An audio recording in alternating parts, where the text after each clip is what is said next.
The healing service this morning was absolutely fantastic, and those that weren't here, you missed it, and you shouldn't miss it again. But the words and the music had something to say. And Mindy asked me if I wanted to say anything, and I was given as a gift Ernest Holmes's 365 Science of Mind days, and it's been on my dining room table. I probably haven't looked at it since the middle of March, and today I picked it up and turned to May 20th, and I read that this morning in healing, and it was very appropriate to the circumstances. And then we get up on the platform today, and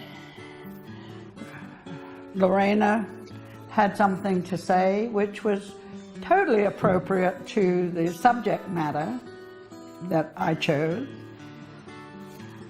And then we had Stand Up to the Light. And the next thing I want to say is, because I have the workshop this afternoon, I did a couple of days of preparation and putting some things together that I would like to everybody who attends to participate, okay, in the self-forgiveness workshop. And when I was in the shower this morning doing some meditations, I was told I was not to use that outline on the service today. At this lecture, I have to do what I normally do, which is wing it. Okay? I put my faith in Spirit and bring forth what Spirit wants you to hear this morning.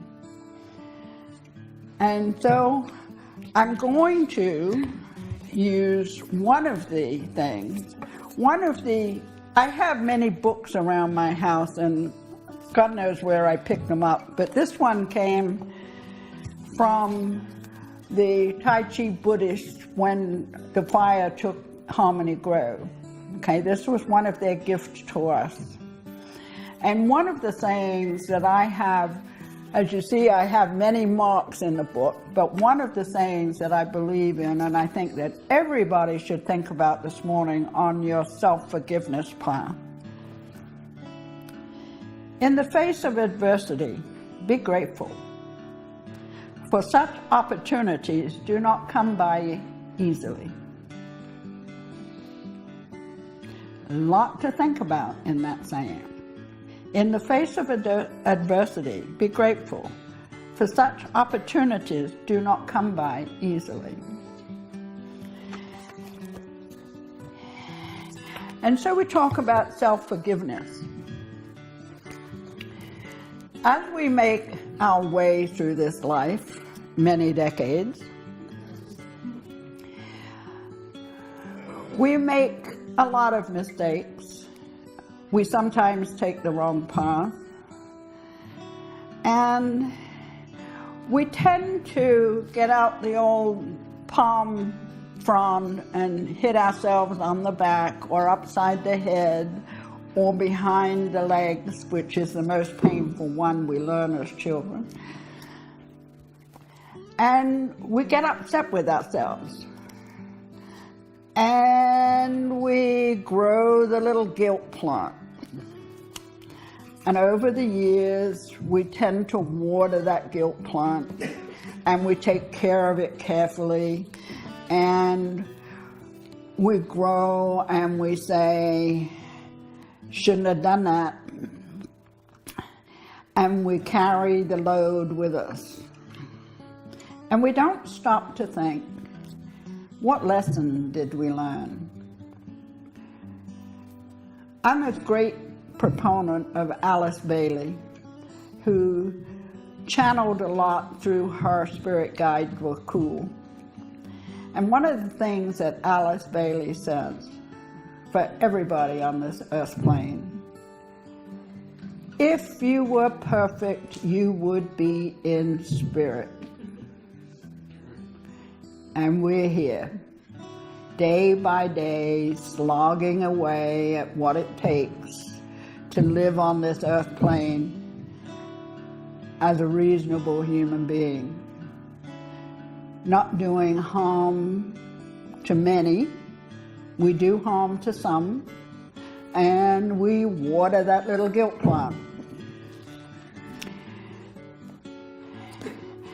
And we need to realize that we're on this earth plane to learn lessons. Some of us believe that everything that we do from the time of gestation is planned in the spirit world. We are programmed way before we make our arrival and choose our parents. So that we're here learning all the time. And if we don't learn, we don't grow. And if we make mistakes and don't learn from those mistakes, we don't grow. So that what we have to do in our plan for self-forgiveness is be as logical as we can and really look at what we're doing in reality.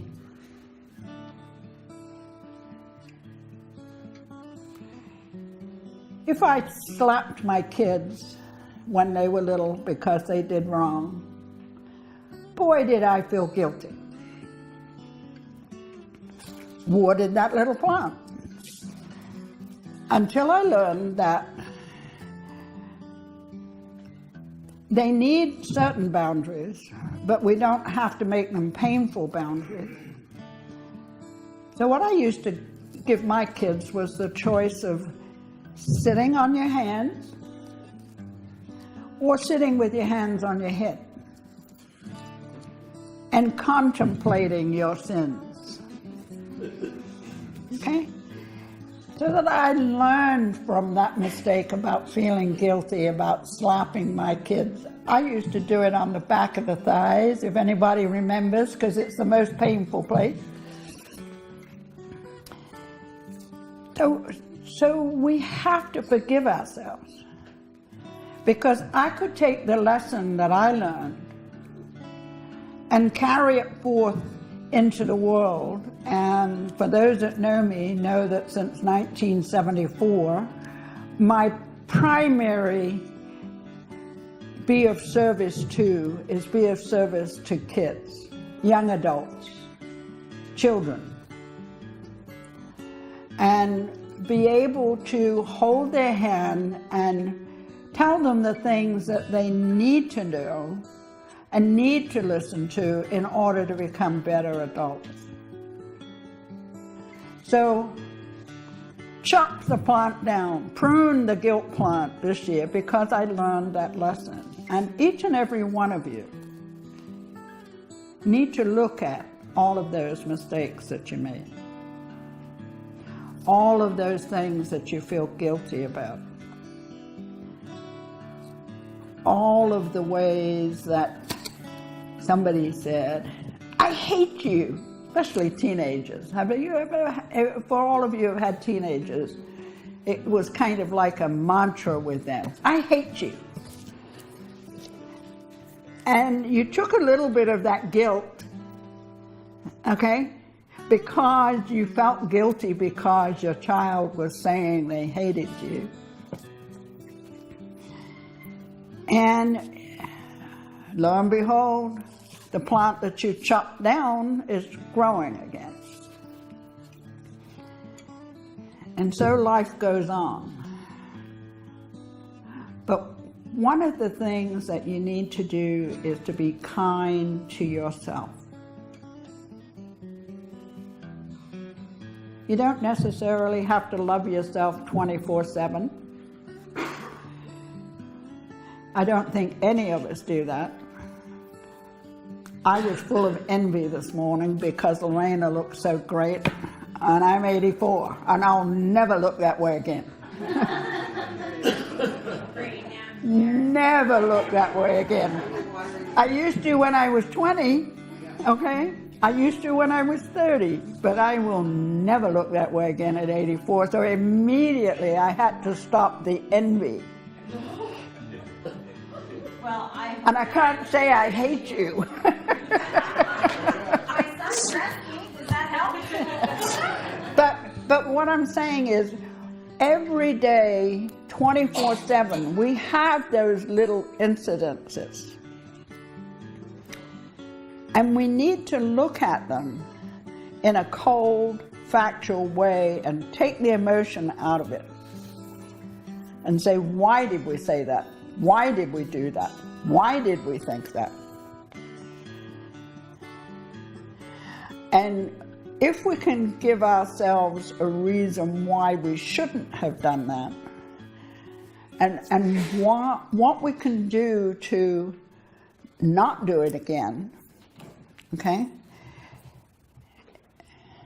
Then we've learned that little bit of self-forgiveness.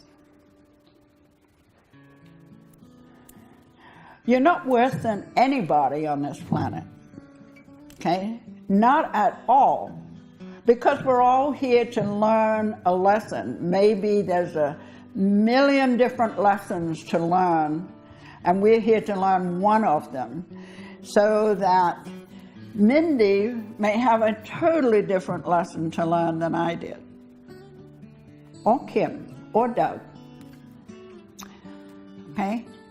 And what we have to understand is, if we offer forgiveness to ourselves for thinking a little bit differently than what Mindy does,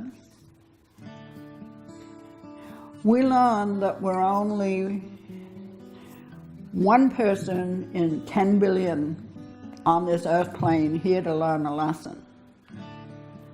And we can start forgiving ourselves for being the person we are, because we are who we are. To stand in the light and be seen as we are.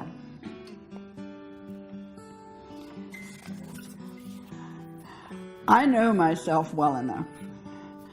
I know that don't put me in a public situation where politicians are talking about what is good for me. Because I will go toe to toe and tell them, you don't know me. Okay? You don't know me, and you don't know those people around you till you talk to them and find out what they need.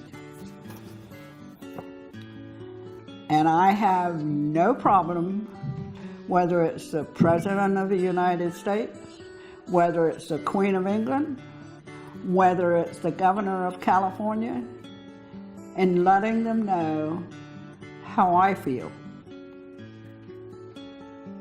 Okay? And that's part of your self-forgiveness, because you become the person that you should be.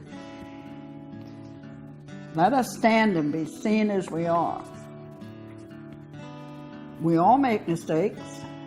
There's not one of you here who hasn't made a mistake that you're sorry for. Because if that was the case, Spirit would have taken you a long time ago.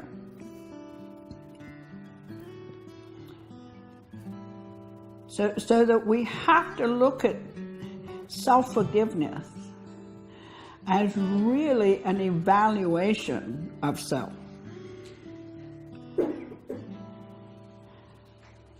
I can like myself for my openness and outspokenness, because what I'm doing many a time is asking a question that somebody else is too shy or too self-conscious to ask.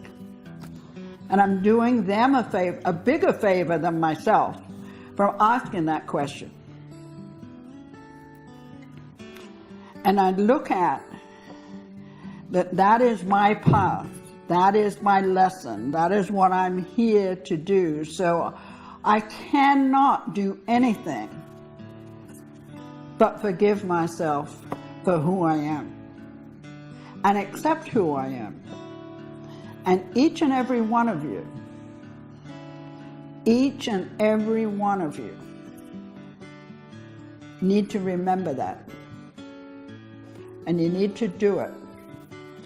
I know that my quiet time is right before I go to sleep at night, when I go through my closeout mantra. And then, being a person that utilizes every time that I can, shower time is meditation time. Okay? It's not just a cleansing of the body, it's a cleansing of the mind and cleansing of the spirit.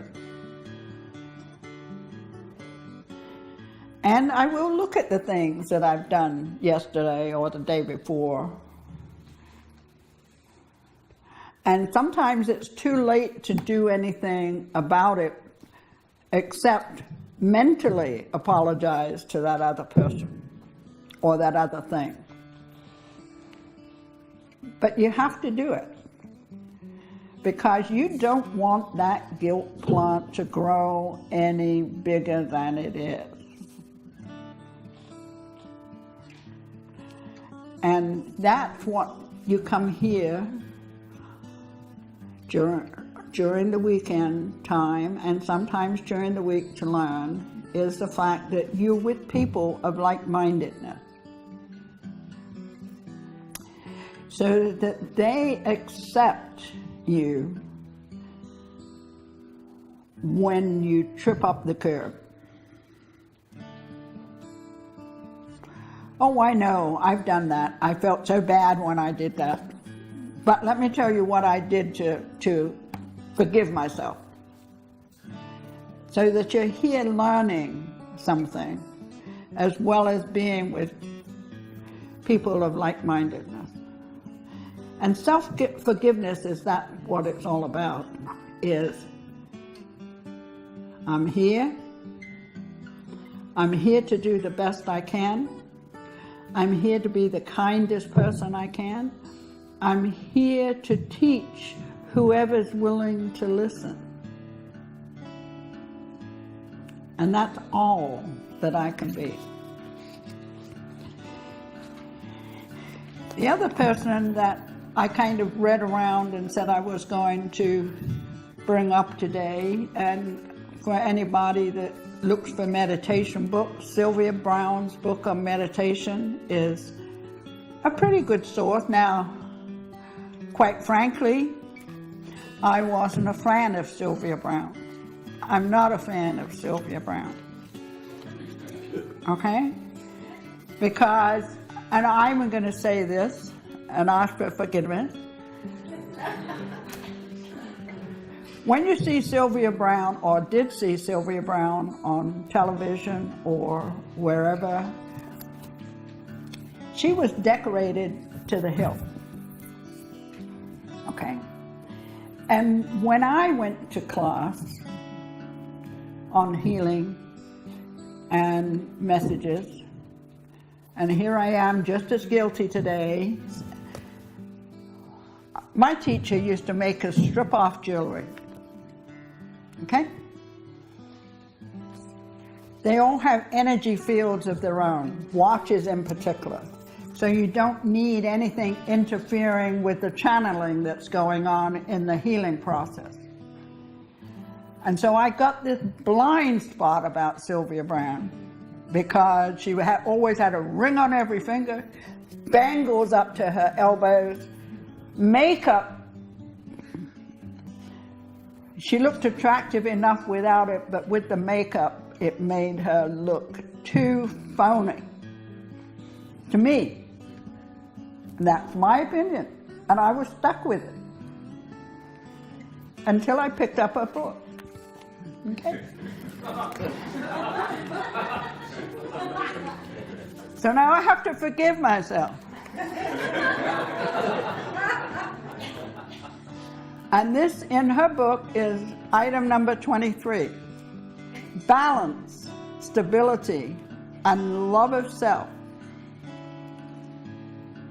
Begin to mold your essence into a round, hollow tube through which the divine light of God, the Christ consciousness, and Mother God all shine directly down. All pain is cleared away, and you are centered in intellect and emotion. Say to yourself quietly and with vehemence, I love myself. I am part of God.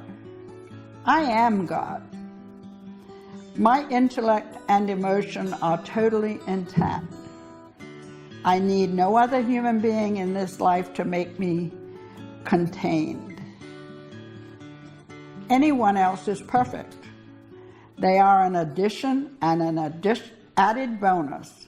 I do not need them, although they add to my already rich and full life.